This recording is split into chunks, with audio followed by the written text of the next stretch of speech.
ध्यान होगा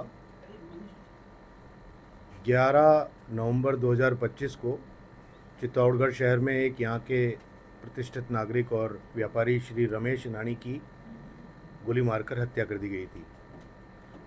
और उस हत्या के तुरंत पश्चात लगभग 6-7 घंटे बाद हमने जो व्यक्ति था उसको अरेस्ट किया था, जिसने इस हत्याकांड को जरिए पिस्तौल शूट करके उन्होंने मारा था। उसको हमने अरेस्ट कर लिया था। और जब हमने उसको अरेस्ट किया और उससे जो इंट्रोगेशन किया तो ये बात शुरू में निकल के आई कि ये तो कोई सामान्य सी घटना थी, लेकिन जब रिमांड की अवधि के दौरान उससे लगातार सस्टेन्ड इंट्रोगेशन किया गया तो बहुत ही चकित करने वाले खुलासे हमें मिले थे। जिस दिन आपको याद होगा कि जब श्री ईनानी की बॉडी को उनके परिवारजन लेकर आए थे और उन्होंने एक यहाँ पर छोटा सा आंदोलन भी किया था और ये कहा था कि श्री ईनानी का एक पारिवारिक विवाद चल रहा है ज़मीन को लेकर।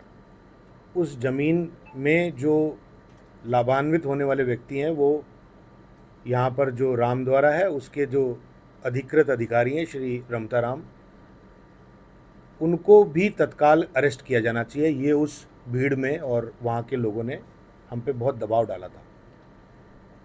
उस दिन हम इस बात को बिल्कुल हमने स्पष्ट किया था कि तत्समय तक हमारे पास में ऐसा कोई भी सबूत नहीं था जो शूटर के केवल मात्र कहने से, या तब तक तो ये बात स्टैब्लिश भी नहीं हुई थी कि इस हत्याकांड के पीछे कौन है। उसके बाद में उस पूरी घटनाक्रम के तहत हमने आगे सस्टेन्ड इंट्रोगेशन किया। धीरे धीरे हमने एक एक कड़ी को सुलझाने का प्रयास किया और डिजिटल साक्ष्य और इस घड़ी को जब हमने और खोजा तो हमने पाया कि सन 2023 में भी एक ऐसा अटेम्प्ट श्री ईनानी के ऊपर हुआ था। और खोजा तो उस ज़मीन से संबंधित जिसकी इस घटनाक्रम में बात चली थी, ये लगभग 20 साल पुराना ज़मीनी विवाद भी था जो श्री ईनानी और तत्समय रामद्वारा के जो अधिकृत अधिकारी थे श्री रमताराम उनके बीच में ये चीज़ चल रही थी।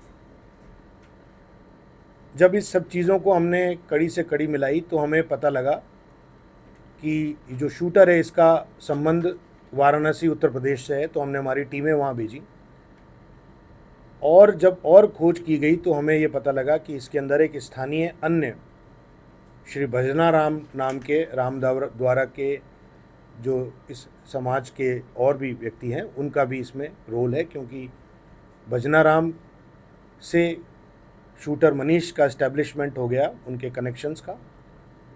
उत्तर प्रदेश में हमें वो लोग मिल गए जिन्होंने इस शूटर को ये वेपन उपलब्ध कराया था, जिसमें से एक जो फाइनल कड़ी का आदमी है वो अभी भी लंबित है, उसको अभी अरेस्ट नहीं कर पाए हम। जब श्री भजनाराम और श्री मनीष दुबे को हम आमने सामने हमने किया तो हमारे सामने बड़े आश्चर्यजनक और बहुत ही गंभीर खुलासे आए, जो इस बात को उन्होंने पुष्ट किया कि इस पूरे घटनाक्रम के पीछे एक लंबी साजिश है। वो साजिश अंततः जाके श्री रमताराम तक पहुंचती है। ना किसी प्रकार का कोई राजनीतिक, ना किसी प्रकार का कोई सांस्कृतिक या अन्य किसी प्रकार की कोई घटना नहीं थी जिसका आवरण उन्होंने लेने का प्रयास किया है। इस पूरे घटनाक्रम में आज यानी 10 मई को पूरे 6 महीने बीत गए हैं और श्री रमताराम के जैसे ही हमने जब भजनाराम और मनीष दुबे को हमने हमारी कस्टडी में लिया था तो हमने इनको नोटिस दिए थे कि आपसे भी कुछ सवालात हमें करने हैं, कुछ बातों की पुष्टि करनी है। तत्समय वो भीलवाड़ा में एक कथा कर रहे थे और इमीडिएटली हमारे नोटिस पहुंचने के बाद उन्होंने अपनी मोबाइल को बंद किया और अपनी पूरी पहचान को छुपाते हुए वो वहाँ से फरार हो गए। और आज 6 महीने बाद एग्जैक्टली हमें सूचना मिली कि वो एक मंदिर प्रांगण में देखे गए हैं, तो हमने हमारी टीम भेजी और हमने उनको वहाँ से निरुद्ध किया है और अब हमने उनको अरेस्ट किया है, उनका भी मेडिकल कराया है। ये बात काबिल गौर है कि जो भजनाराम हैं वो व्यक्ति इस हत्याकांड के पश्चात श्री रमताराम से मिले, दोनों में बातचीत हुई। इस बात की पुष्टि हमारे पास बहुत ही पुख्ता साक्ष्य है हमारे पास। विगत 2 सालों के घटनाक्रम और उससे रिलेटेड सारे साक्ष्य सबूत, डिजिटल साक्ष्य, इसके अलावा हमारे पास में लिखित कई लोगों के हमारे पास में सूचनाएं आईं, उसकी हमने पुष्टि की।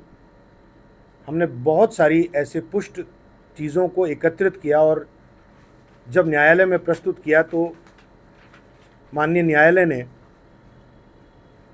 हमारी बात को समझा और किसी भी प्रकार की कोई भी बेल नहीं दी।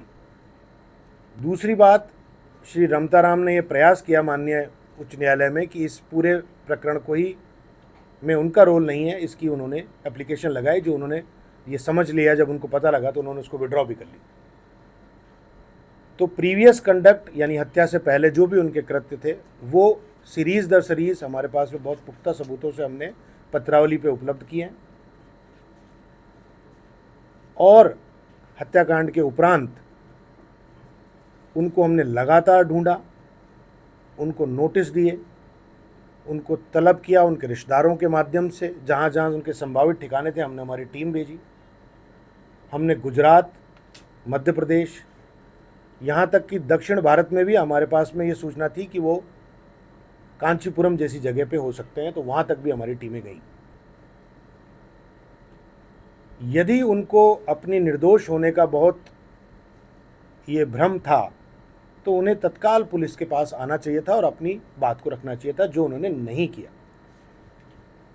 तो आपराधिक कृत्य करने के पश्चात उन्होंने छुपने का, भागने का और कानून से दूरी बनाने का संपूर्ण प्रयास किया, जो ये सिद्ध करता है कि इनकी संलिप्तता इस पूरे प्रकरण में पूरी तरह थी।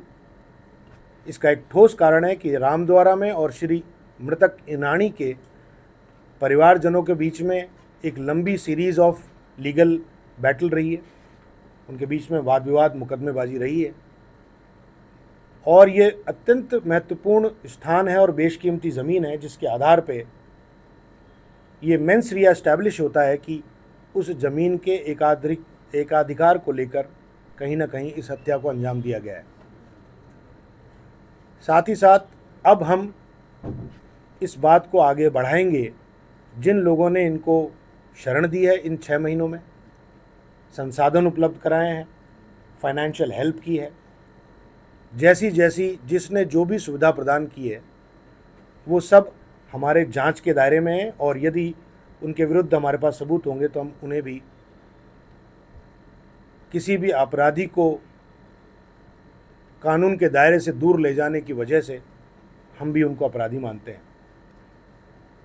हमारी तफ्तीश में ये महत्वपूर्ण कड़ी थी जिसको आज हमने अरेस्ट किया है और इसके पश्चात हम इस पूरे फाइल को संपूर्ण बचे हुए सबूतों के साथ न्यायालय में प्रस्तुत करेंगे।